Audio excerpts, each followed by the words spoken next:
दोस्तों नमस्कार, मैं नरेंद्र कुमार गुप्ता। देखिए, बोर्ड द्वारा हमें गृह कार्य पुस्तिका दी गई है, जिसके माध्यम से हमारे सत्रांक भेजे जाएंगे और इसमें इस गृह कार्य का काम पूरा करके ये हमको हमारे विद्यालय में जमा करानी होगी, जिससे हमारे सत्रांक पूरे जा सकें। ऐसी योजना बना करके और कुछ काम हमको करना है और उस काम के लिए हमको क्या करना है, जो हमारे कार्यपत्रक दिए गए हैं उन सभी कार्यपत्रकों की पूर्ति करनी है। तो आप देख रहे हैं कि पिछली जो वीडियो है उसमें अपन ने कार्यपत्रक 1 को पूरा हल किया था।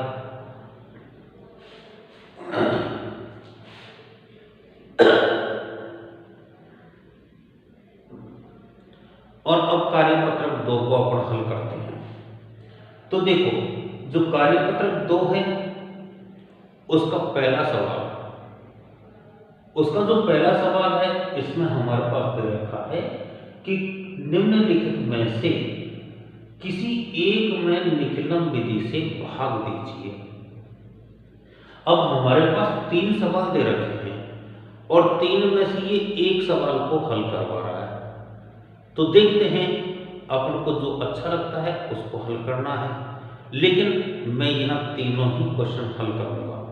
आप तीनों को देखना ताकि हम आगे किसी प्रकार की कोई परेशानी आए तो उसका सामना हमें करना नहीं पड़ेगा। तो देखो, एक बात ध्यान रखनी है, जब भी भाग करते हैं तो भाग देने वाली संख्या से शेषफल कभी ज़्यादा नहीं होता। इस बात को हमको ध्यान रखना है। अब देखो, नंबर 1 जो क्वेश्चन है उसका हल हमको देखना है। पहला नंबर है हमारे पास 1245 भाग 97। अब आप देख रहे हैं कि जब निकलन विधि आती है तो निकलन विधि में हमारे पास आधार और विचलन होता है। तो यहाँ हमने आधार कितना मानेंगे, क्योंकि यहाँ 97 का भाग देना है और 97 का जब भाग देते हैं तो उसका विचलन होगा, आधार होगा 100। अब विचलन क्या हो जाएगा, आप जानते हैं कि पिछली वीडियो में ये बात बताई थी कि आधार में से संख्या को घटा देते हैं तो जो बचता है वो हमारा विचलन होता है। तो आधार कितना है हमारा 100 और 100 में से संख्या को घटाओ तो कितना बचेगा 3। लेकिन एक बात ये भी थी कि जो आधार है उसमें जितने जीरो होती है विचलन में उतने ही अंक होते हैं, इसलिए हमारे पास यह क्या हो जाएगा 0,3 हो जाएगा। अब बहुत सीधा हमारा भाग है, हम सबसे पहले 3 खंड बनाएंगे। अब ये 3 खंड हमने बनाए, इसमें भाग कितने का देना है 97 का और विचलन कितना है 0,3, ये हमने लिखा। आधार पर कितने जीरो है 2, तो इस जो भाग जिसमें भाग देना है उसके 2 अंक तृतीय खंड में रखे जाएंगे और बाकी बचे हुए हम मध्य खंड में रखेंगे। समझ में आया? हमें क्या करना है, 1245 में 97 का भाग देना है। अब 97 जो है वो 100 के नजदीक है, इसलिए हम क्या करेंगे, इसमें आधार मानेंगे।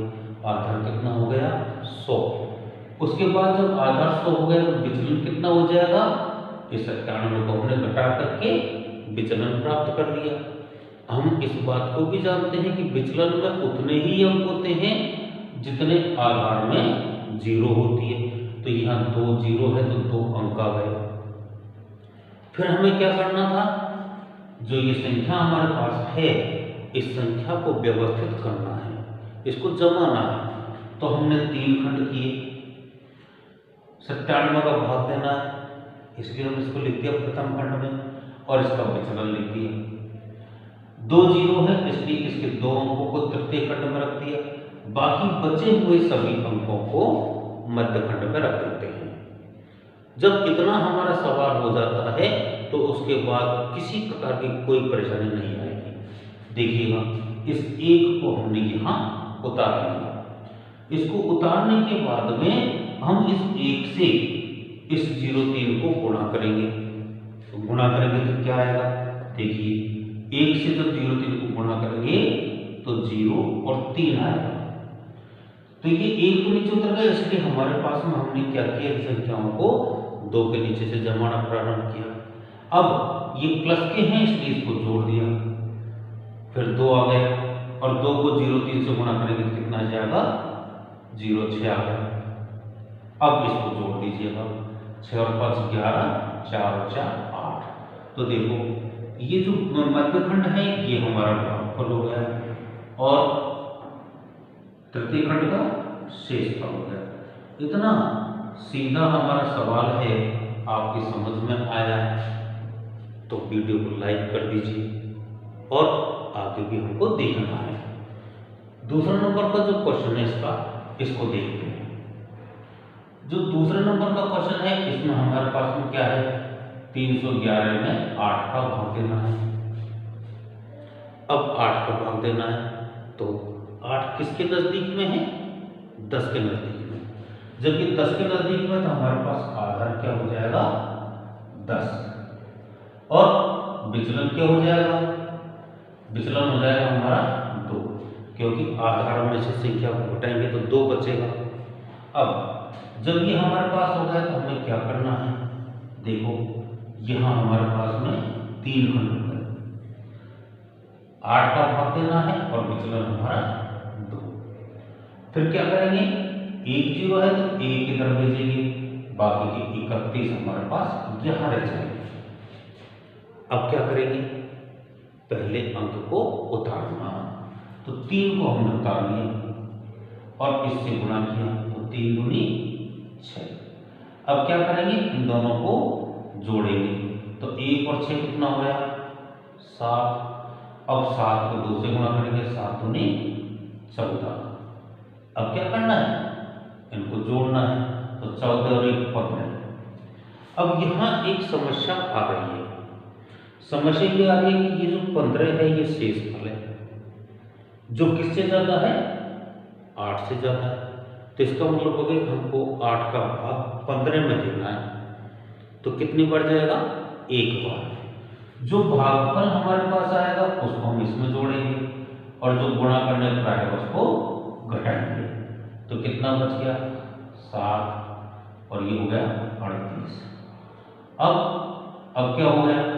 हमारे पास भागफल कितना हो गया? 38 और शेषफल हो गया हमारे पास 7। ऐसे हमारे पास भागफल और शेषफल ये चीज हमको प्राप्त हो गई।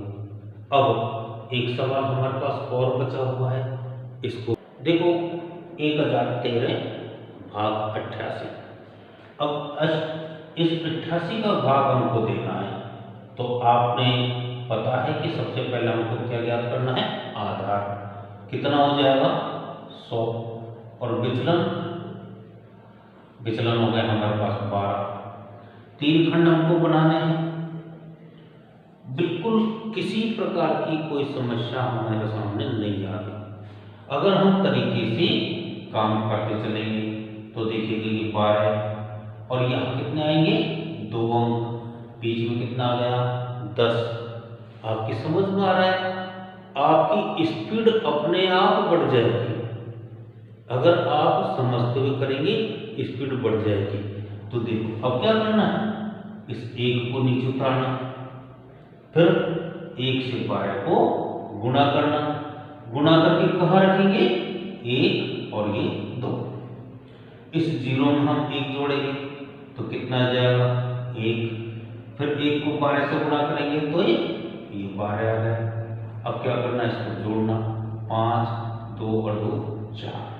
तो देखो, बहुत ही सीधा हमारे पास में ये सवाल 11 का भागफल हो गया और शेषफल हमारा कितना आ गया? 45। बताओ, आनंद आया कि नहीं आया? हैं? आनंद आ गया ना, मज़ा आ गया? तो फिर शेयर भी कर दीजिए और सब्सक्राइब भी कर दीजिए, जिससे हम आगे के सवालों को और करें। देखिए हमारा दूसरा सवाल, निम्न में से किसी एक का वर्ग ज्ञात करो। अब यहाँ हमारे पास 3 सवाल दे रखे हैं, तो हम तीनों का वर्ग करते हैं। देखो, हालांकि हमारा जो सवाल है उसमें एक ही वर्ग ज्ञात करना है, लेकिन हम तीनों का करेंगे, तो यहाँ 95। अब इसमें हमारे पास वर्ग की कोई विधि नहीं दे रखी, तो हम अनुरूपण से वर्ग करना हमारा सबसे सरल होता है। और अनुरूपण से जब हम वर्ग करते हैं तो उसमें क्या होता है, जैसे कोई संख्या होती है उसका वर्ग करते हैं, तो हमारे पास में दहाई के अंक का वर्ग 2 इंटू दहाई इंटू इकाई, और इकाई के अंक का वर्ग। ऐसे हमारे पास में ये सूत्र को हम लगाएंगे और हल कर देंगे। देखिए संख्या कितनी है, 95, इसका वर्ग करना है, तो हमारे पास दहाई का अंक कितना है, 9, और 9 का वर्ग कर दिया, 2 इंटू 9 इंटू 5, और फिर ये 5 का वर्ग। अब देखिए 9 9 81, ये हो गया 5 2 10, और 10 9 90, और ये 25। जब भी हम ऐसे हमारे पास आ जाता है तो हम एक एक अंक लेते हैं, इसमें से 5 ले लिया, जो बचा उसको बगल वाले उसमें संख्या में जोड़ देते हैं। तो इसे 2 को जब 90 में जोड़ेंगे तो कितना हो जाएगा, 92 का 2, बच गया 9, इसमें जोड़ा 81 में तो 90। इसका मतलब 95 का जब हम वर्ग करेंगे तो 9025 आ जाएगा। अब देखो नंबर दूसरा 204। अब इस 204 का वर्ग करेंगे तो आप देख रहे हो कि ये जो सूत्र लगाया है, इस सूत्र में हमारे पास इकाई और दहाई के ही अंक हैं। अब यहां पर तो सैकड़ा भी आ गया, तो फिर हम कैसे करेंगे, इसमें हम एक काम करेंगे, इकाई का जो अंक है इसे तो हम 4 मान लेते हैं, और शेष बचे जो अंक हैं इनको हम दहाई के मान लेते हैं, तो फिर हमारा ये सूत्र लागू हो जाएगा। कैसे करेंगे देखिएगा, यहां पर वही संख्या का वर्ग बराबर दहाई का स्क्वायर 2 इंटू दहाई इंटू इकाई, और फिर इकाई का वर्ग। अब देखो 204 हमारे पास में है, हम 204 का वर्ग करेंगे तो देखिए दहाई आपने कितना दिया, 20, और इसका वर्ग, फिर 2 इंटू 20 इंटू इकाई कितना है, 4, और ये 4 का वर्ग करेंगे। अब देखो 20 का वर्ग करेंगे तो कितना हो जाएगा, 20 गुणा 20 करेंगे तो 400, यहाँ 2 दूनी 4, 400 के 16, 160 हो गया, और यहाँ पर 16। अब आपको ये बात बताई थी कि एक एक ही अंक लेना है, तो हमने ये 6 ले लिया, इस एक को 160 में जोड़ दिया तो कितना हो जाएगा, 161, 161 का 1 ले लिया, 16 400 में जोड़ेंगे तो ये हो जाएगा 416। देखो बहुत सीधा सीधा हमारा सवाल हो रहा है, और इतने सरल तरीके से शायद आपने और जगह कहीं पढ़े भी नहीं होंगे। तो वीडियो को लाइक ज़रूर कर दें, और अब तक सब्सक्राइब नहीं किया तो सब्सक्राइब कर दें। अब देखो हमें क्वेश्चन नंबर 3, आप इसको आसानी से कर सकते हैं। तो देखो इसमें हमें क्या करना है, इस तीसरे क्वेश्चन को आप करेंगे, यहाँ हमारे पास इकाई का अंक तो क्या हो जाएगा, 5 और दहाई का अंक क्या हो जाएगा 22। आसानी से आप कर सकते हैं इसको। ये जो विधि बताइए ये आन्वरूपेण विधि के नाम से जानते हैं। इसको हम इन सवालों को और विधियों से भी हल कर सकते हैं, लेकिन आप क्योंकि हमारे 3 अंकों से ज़्यादा के सवाल नहीं आएंगे, इसलिए आप इस विधि का प्रयोग करना ज़्यादा ठीक है।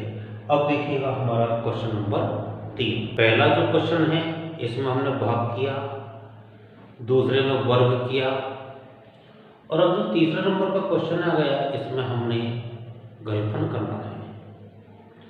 तो ये घनफल कैसे करते हैं आप देखेंगे, क्योंकि मैंने आपको ये बात बताई थी यदि हमें कोई विधि दे रखी होती है तो हम उस विधि का प्रयोग करते हैं, और अगर कोई विधि नहीं दे रखी है तो फिर हमारे पास घनफल करने की 3 विधियां हैं, उनमें से हम किसी एक विधि का प्रयोग करेंगे। तो अभी जैसे मैंने आपको वर्ग करना सिखाया आन्वरूपण के द्वारा, वैसे ही आप घनफल भी सीखेंगे। तो हम देखते हैं कि यहाँ इसका हल करेंगे। पहला नंबर का जो हमारा सवाल है 15। तो यहाँ हमारे पास में दहाई का अंक हमारे पास कितना है 1 और इकाई का अंक हमारे पास में 5। तो संख्या का जब हम घन करेंगे तो क्या होता है देखिएगा। एक आपको सीधा तरीका बताता हूं कि यहां हमारे पास घन करना है और घन में घात 3 है। जब वर्ग करना था तो वहां घात 2 थी, तो हमने वहां घात 2 लगाई थी। अब यह घात 3 आ जाएगी क्योंकि घन करना है। फिर उसके बाद में हमने वहां 2 से गुणा किया था, तो यहां हमको 3 से गुणा करना है। 3 इंटू दहाई का क्या हो जाएगा स्क्वायर, और इकाई का ये, फिर 3 इंटू दहाई इंटू इकाई स्क्वायर हो जाएगा, और फिर इकाई की घात 3 हो जाएगी। बस इतना छोटा सा सरल तरीका हमारा है इकाई और दहाई पर चलने वाला। जब घात 2 थी, वर्ग किया था तो 2, 1 और 0 में था। अब घात 3 है तो 3, 2, 1, 0 में जाएगा। ऐसे हमारे पास ये सूत्र बन जाता है। अब देखो ये 15 का गुण करना है, जमाएंगे 1 की घात 3, 3 इंटू दहाई का कितना 1 का वर्ग, और इकाई का कितना है 5, फिर 3 इंटू 1 इंटू 5 का स्क्वायर, और ये 5 की घात 3। देखो कितना सीधा तुरंत होता चल रहा है हमारा सवाल, आप देखते रहिए बस। 1 फिर ये कितना हो जाएगा 3 इंटू 1 इंटू 5, फिर ये 3 इंटू 1 इंटू 25, और ये 125। 1 कितना हो गया 3 पंजे 15, यहाँ 25 थी 75, और ये 125। अब क्या करना है एक एक अंक लेना है। तो ये 5 हमने लिया, फिर 12 इसमें जोड़ेंगे 87 का 7, 8 इसमें जोड़ेंगे तो कितने हो जाएंगे 23 का 3, और 2 इसमें जोड़ेंगे तो 3। देख लो इतना सीधा हमारा सवाल हो गया। अब देखिएगा जब हमने इसको कर लिया तो 91 को करने में हमको कोई जोर नहीं आएगा। नंबर दूसरा हमारे पास 91 का घन करना है, सूत्र हमारे पास में है, तो आप इसको जमा देंगे। कैसे जमाएंगे देखिएगा, यहाँ हमारे पास दहाई का अंक कौन सा होगा 9, और इकाई का कौन सा होगा 1। तो हमारे पास में 91 का जब घन करेंगे तो क्या हो जाएगा 9 की घात 3, फिर 3 इंटू 9 का स्क्वायर इंटू 1, फिर 3 इंटू 9 इंटू 1 का स्क्वायर, और 1 की घात 3।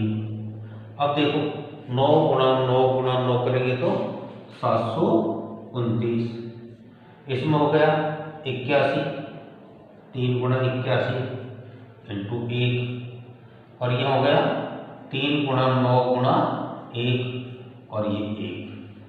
अब देखो 729 ये हो गया 3, 8 दिया 24 और ये हो गया 27 और ये 1। अब एक एक अंक लेंगे, 1 27 का 7 2 इसमें जोड़ेंगे 45, 243 का 45 हो गया, उसका 5 आ गया, कितने बच गए 24, जोड़ देंगे 9 और 4 13, 2 और 2 4 1 5 7।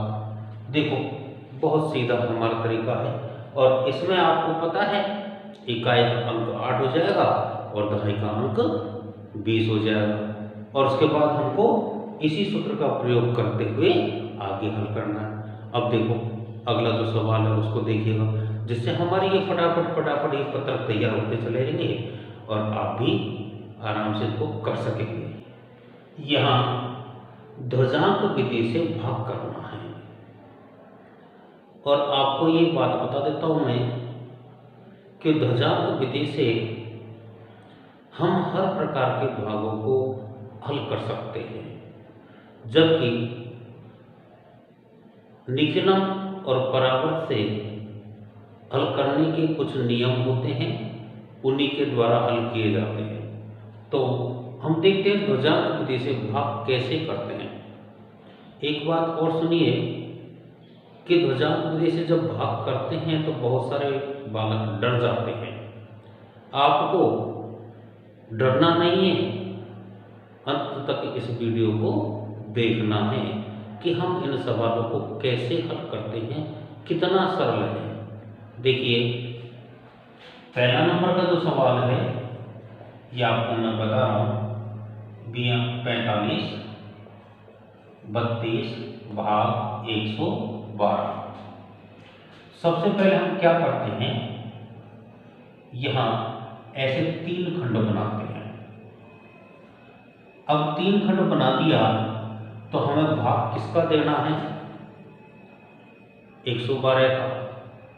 अब इस 112 में हमको देखना है इकाई का अंक क्या है। तो इकाई का अंक हमारे पास कितना है 2। इस 2 को हम लिखेंगे और इसके नीचे उतरते हुए हमें 11 लिखना है। ऐसे हम इसको लिखते हैं, जैसे झंडा और डंडा, जैसे अपन किसी झंडे को देखते हैं तो हम उसके साथ एक डंडा लगा देते हैं, तो ये डंडे की तरह और ये झंडे की तरह हमारा काम करता है। अब देखो जैसे हमने इसमें इकाई का अंक यहाँ लगाया है, वैसे ही इस भाग देने वाली संख्या का इकाई का जो अंक है उसको हमने तृतीय खंड में रख दिया। बाकी जो बचे हुए हैं इनको हमने थोड़ा अंतराल देते हुए इस मध्य खंड में रखा है। अब देखिए बिना संकेत के हम आसानी से हल कर सकते हैं, लेकिन उसमें हमारी कुछ गलतियां हो जाती हैं, इसलिए हम क्या करेंगे, यहाँ कुछ संकेत लिखेंगे।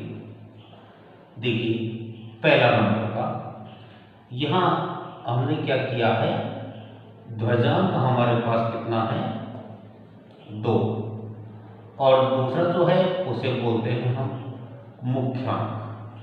तो मुख्यांक कितना हो गया 11। जब भी कभी हम भाग देते हैं तो हमेशा मुख्यांक का भाग दिया जाता है। तो आप देखिए इस 11 का भाग देंगे तो 11 का जो भाग है ये 4 में नहीं जाता है, तो फिर किस में देंगे 45 में। तो 45 में हम 11 का भाग देंगे, कितनी बार जाएगा 4 बार। कितना भागफल आ गया 4 और शेषफल कितना बच जाएगा, शेषफल देखिएगा हमारे पास 1 बच गया। तो जो भागफल आया है इसको तो हमने यहाँ लिखा तृतीय खंड के नीचे मध्य खंड के उसमें, और जो शेषफल बचा है इसको हमने अगली वाली जो संख्या आएगी, अगला जो अंक आएगा उसके बीच में लटका दिया है। अब देखो अब ये जो 1 है इसके साथ में 3 मिल जाता है, तो ये हमारे पास नया भाज्य बन जाता है। तो नया भाज्य कितना हो गया 13 और उसके बाद संशोधित भाज्य हम लिखते हैं इसमें संशोधित भाज्य। ये क्या होता है देखिएगा, संशोधित भाज्य जो होता है ये नए भाज्य में से भागफल को भाज्यांक से गुणा करके लिख देते हैं। अब देखो 13 में से 8 गया तो कितना बच गया, 5 बच गया। अब अगला जो संकेत हमारे पास होगा तो इसमें हम भाग देने का काम किस में करेंगे, 5 में। 5 में हमको 11 का भाग देना है, तो आप देख रहे हैं कि 5 में 11 का भाग नहीं जाता है। ये बात कभी सोचनी नहीं है, भाग हमेशा हर संख्या में जाता है, चाहे 0 बार ही जाओ। तो हम देख रहे हैं 11 का भाग जब 5 में देंगे तो कितनी बार जाएगा, 0 बार, और शेष कितना बच जाएगा, शेषफल बच जाएगा हमारे पास 5। अब ये भागफल 0 हमने यहाँ लिखा और शेषफल को हमने यहाँ लिखा।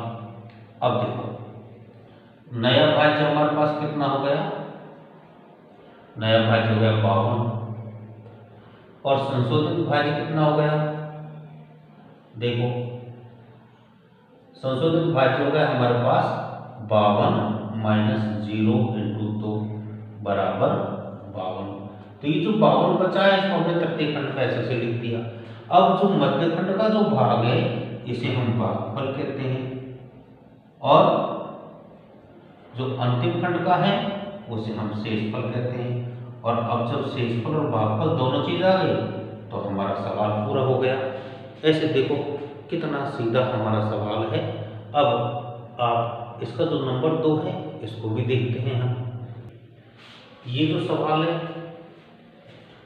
इसमें हमारे पास में 2 अंक हो गए जिनका भाग हमको देना है। तो जैसे हमने ये पहला सवाल किया था उसी तरीके से 3 खंड बनाए, इकाई अंक 2 और ये 4। ऐसे ही यहाँ इकाई अंक 4 बचे कितने, 1 2 और 3। थोड़ा सा अंतराल देकर के हम इनको रखते हैं। संकेत हमारे लिखने हैं तो ध्वजांक हमारे पास क्या हो गया, देखो ध्वजांक हमारे पास 2 और मुख्यांक हमारे पास 4। अब आप देखेंगे हमें भाग किसका देना है, 4 का भाग देना है। किसमें देंगे, 12 में 4 का भाग देंगे। अब अगर 4 का भाग पूरा इसमें 3 बार चला जाता है लेकिन शेषफल हमारा 0 बचता है, तो फिर जब हम संशोधित भाज्य निकालेंगे तो वो ऋणात्मक आ जाता है, जबकि ऋणात्मक में संशोधित भाज्य कभी नहीं आना चाहिए। इसलिए हम इसमें क्या करेंगे, भाग 3 बार नहीं दे करके 2 बार देंगे, और हमारे पास शेषफल कितना बच जाएगा, शेषफल बच गया हमारे पास में 4। अब देखो ये भागफल लिख दिया और ये शेषफल। अब नया भाज्य कितना हो गया हमारे पास में, नया भाज्य हो गया 43, और संशोधित भाज्य हमारे पास कितना हो गया, देखो 43 में से 2 इंटू 2 माइनस करेंगे तो कितना बच गया, 39। अब हमें क्या करना है, 39 में भाग देंगे 4 का तो 9 बार चला गया, और शेषफल कितना बच गया, 3। उसी तरीके से रखना है, ये 9 और ये 3। तो नया भाज्य हमारे पास कितना आ गया, देखिएगा नया भाज्य हमारे पास 34 और संशोधित भाज्य 34 माइनस 9 इंटू 2 कितना हो गया, 18। जब हम माइनस करेंगे तो कितना बच जाएगा, 16। अब आप देख रहे हो हमारा काम पूरा हो गया। तो ये भागफल कितना बच गया, भागफल हमारे पास हो गया 29 और शेषफल हमारे पास कितना हो गया, 16। ऐसे हम ध्वजांक विधि से भाग करते हैं। अब देखो हमने निखिलम से भाग करना सीख लिया, ध्वजा से सीख लिया। अब हमारे पास एक विधि और आती है, परावर्तित योजयेत। उन सवालों को भी अपन हल करके देख लेते हैं। देखिए, परावर्तित आधारित विधि से हम भाग कैसे करते हैं। आपको मैं ये बात बता रहा हूँ कि परावर्तित विधि और निखिलम विधि दोनों से भाग करना एक जैसा है। अब पहला जो सवाल है, इसको हम देखिएगा कैसे करते हैं। यहाँ हम सबसे पहले आधार लेते हैं। अब भाग देने वाली संख्या 100 के नजदीक है, तो हमारा आधार कितना हो गया, 100 हो गया। उसके बाद विचलन, हम देख रहे हैं कि ये प्लस का 3 हो गया, क्योंकि इसमें 3 ज्यादा है, तो यहां कितना हो गया, प्लस का 0.3। अब हम इस बात को देख रहे हैं कि ये 2 अंक हैं, इसलिए विचलन में 2 अंक हो गए। यहां हम क्या करते हैं, परावर्त में एक शब्द और लेते हैं, परिवर्तित अंक। ये जो परिवर्तित अंक होता है, ये क्या करता है, जो विचलन होता है, अगर वो प्लस का है तो माइनस कर देता है, और माइनस का है तो प्लस कर देता है। अब ये प्लस का जो विचलन है वो किस में बदल जाएगा, माइनस में बदल गया। ऐसे हमारे पास में ये परिवर्तित अंक होता है। तो निखिलम विधि में हमने वही 3 खंड किए थे, यहां पर भी उसी प्रकार से हमने 3 खंड किए। तो देखो, भाग किसका देना है, 103 का, और यहां लिखेंगे परिवर्तित अंक। अब परिवर्तित अंक कितना है, 0, 3, और 3 ऋणात्मक है, इसलिए बार लगा दिया। हमने देखा आधार में 2 जीरो है, तो इसमें जो ये 5 और 4 है, ये तृतीय खंड में चले जाएंगे, बाकी बचे 1-1 को हम मध्य खंड में लिखेंगे।